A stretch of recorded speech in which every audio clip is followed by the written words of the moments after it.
ahead of the proposed nationwide protest, the Minister of Education, Professor Tahir Mamman, has directed Vice Chancellors to ensure the security and safety of staff and students of their domain. This is contained in a circular issued by the Acting Executive Secretary, National Universities Commission, NUC, Chris Mayaki, dated July 28 and made available to newsmen in Abuja on Monday. The minister also urged students to remain on campus and focus on their academic pursuits, so as to avoid exposure to any potential danger during the planned protest. Before I tell you what my thoughts are, how I see the story, let me get yours first. The education minister taxing VCs on the safety of students and staff of their domain. It's normal. It's normal. I think he's also trying to be human. Let's not hear that because of the protests, students, how they behave. So students gave up.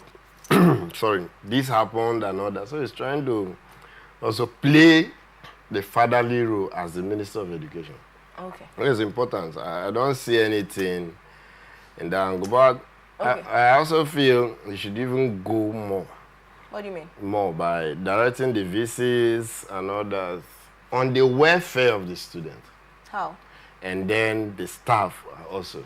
By welfare, in what aspect? What's the result of why are they protesting? Why do they want to protest? Even the education sector is part of the problem. Why did they increase school fees to that extent? What's the reason? The economy. The economy. The persons who are now paying that, are they coming from the sky? Because we had the student union government of the University of Port Harcourt, and he told us how they had a meeting and they had to explain to them that look at what's going on because of the economy. We can no longer do the things that we used to do before. Everything is now expensive. So because of these things, we want to increase the school fees. Then if I were to be, I would ask him, what did you answer? What did you tell them? Did you tell them that now that they want to increase school fees, your parents or your own, you are now getting more money from the same economy? Okay, what are the new things they are doing? What How much funding are these schools really getting from the federal government? What are they really doing? Have you not heard about, is it PTF and all that, all the money that is being sent?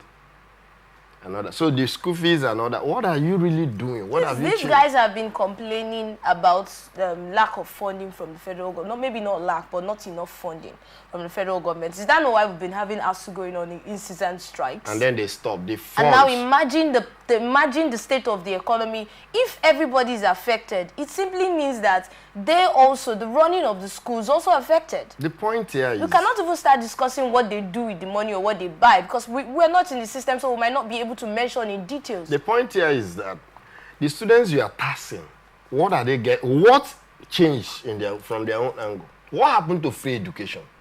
Are you chasing people away from education? And you want the country to grow. You want the economy to be better. What are the new curriculum you put in place? In such a way that by the end of that education section, those, what's it called, academic careers and all that, you just come in and get a job. So what have you put in place? What we should be looking at, when you say what have you put in place, we should be looking at the federal government now. We should understand that when we're talking about these lecturers, we're talking about different people from the federal government. No, what I said here, it was the minister who directed the vice chancellors to ensure the safety of students and the staff. I said, that's good. But I also would have thought he will go as far as directing the vice chancellor. So the minister is part of the Federal Executive Council. So he is also speaking as the presidency. Yes. So he should have gone as far as directing the visits to go into actions that will make the students not even join the protest. That's what I think. Go ahead, announce to the student that onwards we are reducing your school fees by 50% or even free education. No student will come out to join that protest. That means before we can even say that, it's more like something has to be done. Something has to, because you have to tell the schools that, oh, we are releasing this amount of funds to every university so that they can reduce the school fees. Do you understand? What are you even... Because you cannot say the same amount that is coming in that they are complaining is not enough. Then this one that they are using to cushion the effect of the funding that's not enough, then you tell them reduce it by 50%. You know, you've been particular about funding. Yes. Who gets those funds? Because we have been having that conversation for a long time. Who gets the fund? When we had ASU on strike and all of that. Yes. Who gets the fund? What's your point? The fund goes directly to who? How does it affect the students? Ordinarily, it's supposed to affect the student by changing their curriculum, by changing their standard of learning, by bringing in things, teaching them things that by the time you're out of the university, you can be even self-employed, self-reliance. But what happens?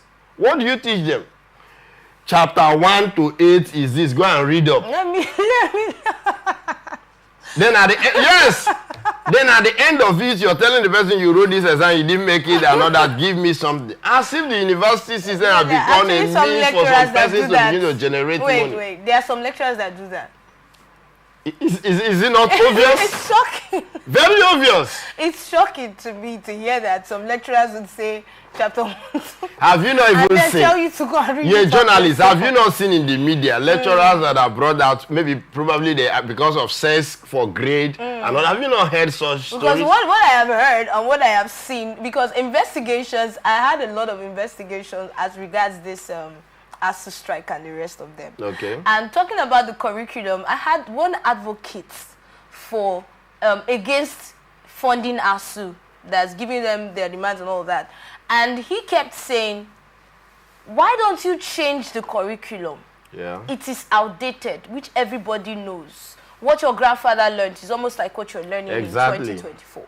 So why don't you change the curriculum? When you change the curriculum, then you can boldly ask the federal government to fund the new curriculum. Exactly. Because how do we fund an outdated curriculum that does not produce graduates that are adding, to the society, graduates who will come out and be independent instead of dependent on the society? That is his view. Okay. So we actually had to call a member of ASU to hear from their own side. What is this whole situation about? And this man told us, and also looking at ASU's demands, even right from 2009, ASU has said, this curriculum is outdated. Give us an improved curriculum. Work on our curriculum. So it's more like ASU telling the federal government to work on the curriculum. Federal government asking ASU to. So the whole back and forth has just been a very sorry situation. And I said sorry situation because the students are the ones who are affected at the end of the day. Exactly. And you also know that if you change the curriculum, the lecturers, the teachers, every person in that education sector will be forced to go and change their textbooks. The books you've written all will become outdated. That's also the implication. That may also hinder that issue. This is a revelation. Once you change it, because if you have written on draw butterfly and label, and then the curriculum have changed to construct butterfly, and you're writing on that. Remember, for the new curriculum updated, following the world standard, there are some equipments that will be needed, and the laboratories will need to be improved. Not just labs now. All of these practicals will need to be improved. So for practicals to be improved, there are some equipments that are needed, and that means more funding.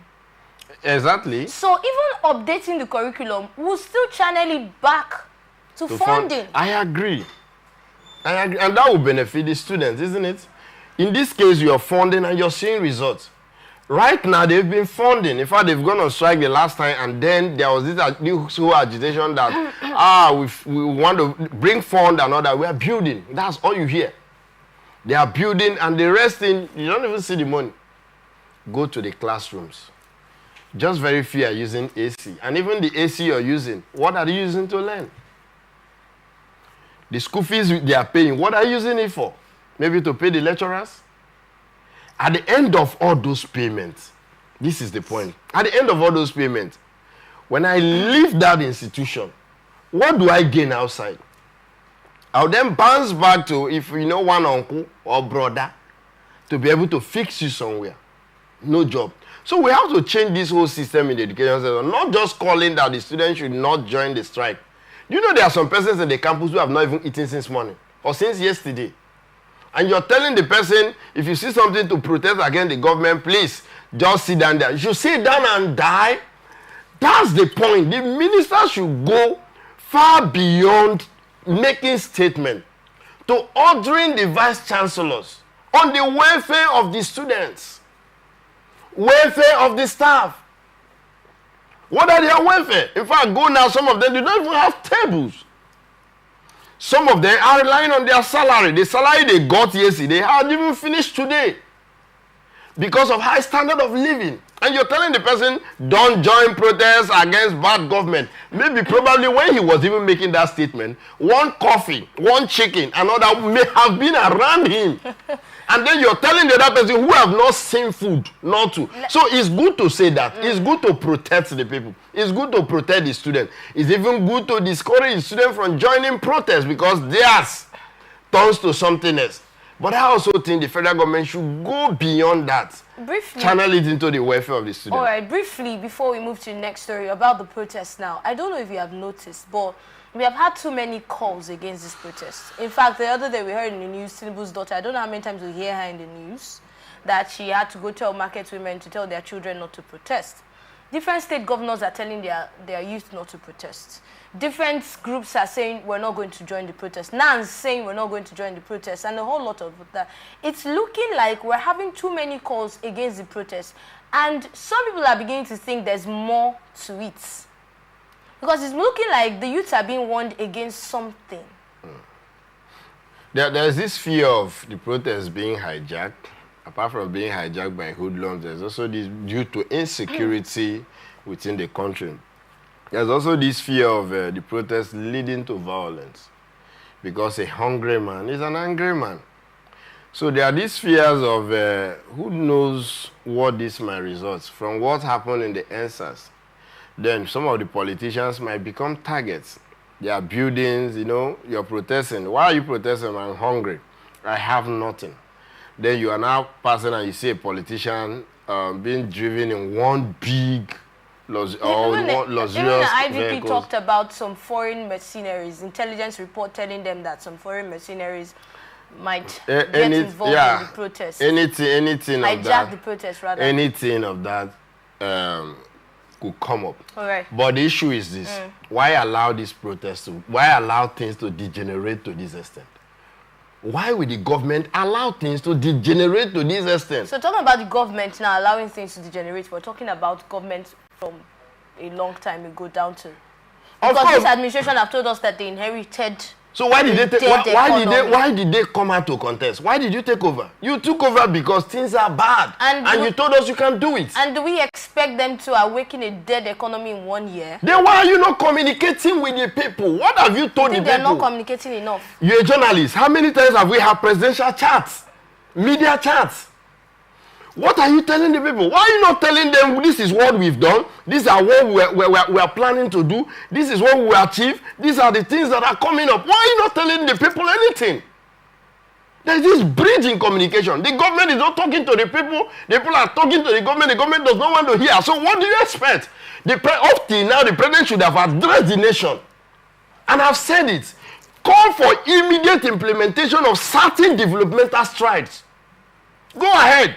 Order for manufacturing, order for industrialization, order for the agricultural sector to move on. Order for different sectors, the health sectors, let everything begin immediately. We've had the situation of this country calls for urgent attention. But why are you quiet? You're just there telling people don't protest, don't do this. What have you started addressing those issues? The family matter. So these are problems. And the president is still quiet. The Minister of Information just came up and said, the protest is don't do this. Why should they not do it? Go and tell the people. Because it's a family matter. I need the government to come up, tell the people these are reasons. Don't tell me it will lead to this. It all boils down to, oh, maybe the president is afraid, those who are eating are afraid, and all that. Come up and tell them what they should hear. We are doing this. I'm assuring you between now and so and so time we are doing this. What's your anger? Hunger? Okay, don't come and share rice. What are you sharing rice for? But you just said hunger is the problem. Hunger is the problem. So why are you sharing rice? After eating now, what will I eat tomorrow? Why? Why not you come up? Okay, they came up with the Empower program where you say some persons are going to 50,000 naira. They said they'll share so. Where are they? Somebody was even being probed of what's it called? Empower money. What happened? Why are you not talking to the people? You're telling them it's no protest, no protest. Who will you blame? I will blame the government in all of this. And they should come up. The government has to stand up. A lot is happening. And somebody just sitting down there. The other last time somebody was just, all you hear on our mandate. Mandate on what?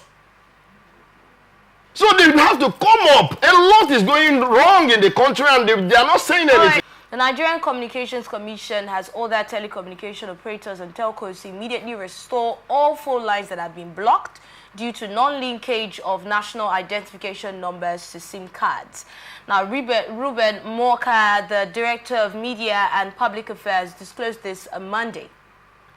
You would recall that many Nigerians were agitated over what they perceived as restrictions by the NCC, which they felt were attempts to frustrate the August planned protests. Now, in a statement that was released by the NCC, Moka stated that many telecom subscribers and consumers were unable to access their phone lines because of the inability of many telecom consumers to verify their NIN. What do you make of this? You know, sometimes I just feel some persons in position of trust do not think. Who carried out this blocking? Who? You just wake up one morning and then you decide to disconnect people? No notice? Why are we lawless in this country? No notice? You did not even send anybody any message? And there are sometimes you just switch off the network. Like right now, there's a particular network in this country. I personally, even as I'm sitting here, I don't have network for 5 days. Who will hold them? Who will I hold responsible? And then you just wake up one morning, disconnect people. And in the economy we're trying to build, that's even some person's means of livelihood. Then people are agitating of hunger. But let's not forget that when this whole NIN talks came out, there were deadlines that were placed at that time. And then we surpassed the deadline. Right now, why didn't you give deadline?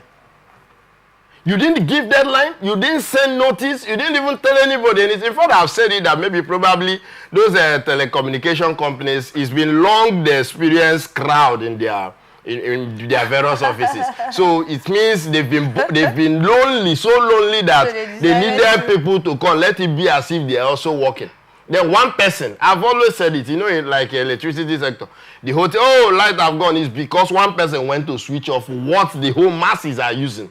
One person. So probably one person have also gone down to that place, just press something and say, let's block them. Unfortunately, so many persons that have even registered, that have even linked their NIN, we are also blocked. Oh, really? Yes. So who pays for this? Something happened at a time in this country. I think the lawyers should also have to stand up, not about this PDP, APC thing and all that. The lawyers have to stand up. Something happened in this country at a time where network, we didn't have network for 20, it was not to 24 hours, few hours, and somebody took the telecommunication company to court. At the time, they were not sending persons airtime and all that as compensation because the person won in court. The person said, I lost billion with just these few times. And then you're coming out to block people's line outside the protest. Do you see any connection with the protest like people have claimed? Whatever it is, whosoever that did that wasn't thinking right. It's also possible. Why do that now? Now that the tension is high, it could be linked to anything. And now, okay, you did that. Could you say we didn't even have a minister of telecommunication, or we didn't have a minister of communication? Whatever name they want to call it. Or we didn't even have presidency. You didn't tell anybody. You just went ahead to disconnect. And after that, they are now coming out to say we are giving order. Who is deceiving who in this country? We are giving order. You have to bring it back. Where were you when they disconnected? You think they took permission from... So they didn't take permission communication with the NCC? They didn't take permission and nobody is being penalized for that? Should we continue like this as a country and all the sectors are deteriorating? Are these telecommunication companies not independent? They are independent? It's a question. They cannot stand, they are independent, they can't abide by the rules? Or they just act the way they wish? And then, okay, if they're independent, why are you directing them to bring it back? They are independent that you cannot tell them what to do. So why are you directing them to bring it back? So I think somebody somewhere need to be punished for this. Okay, so we need to start seeing that punishments are penalties are going up. Exactly, we need to start seeing that. We need to start seeing people being punished. Maybe somebody also made money. Who knows? Whether there is somebody whom the person wanted to stop from making money from a particular business, him or her. I'm just alleging. Him or her is involved and say, okay, let me just switch it off and then tag it to everybody. And then the person. For those state governors that are saying that their youth will not protest, nobody's protesting in this place. Nobody's like the father telling the children, nobody's protesting in this house. And then don't you think that they are taking off the rights of these individuals to protest? The airlines are just afraid. Even if I may not stand here to say I support the protest, no. Okay, you don't support the protest? I won't say I support the protest. If it goes to the violent aspect, my fear is the violent aspect of it. Do you understand? And now, outside that, everybody have the right to protest. Aside the violent aspect of it. But the government have even failed in that aspect to allow this protest to this extent. Because the people have genuine reason. Do you understand? So if the governors are coming out to say, don't protest in this place, it shows the allies are afraid. If you're telling me not to protest, tell me that this is the reason why you're naked. Let me give you clothes. Other than telling you, go from there naked, but you're just abusing. Shouting. Yes, you're just abusing the person. Give the person clothes. Provide clothing for the person. Okay, at this point, I would like to say thank you so much, Dandy.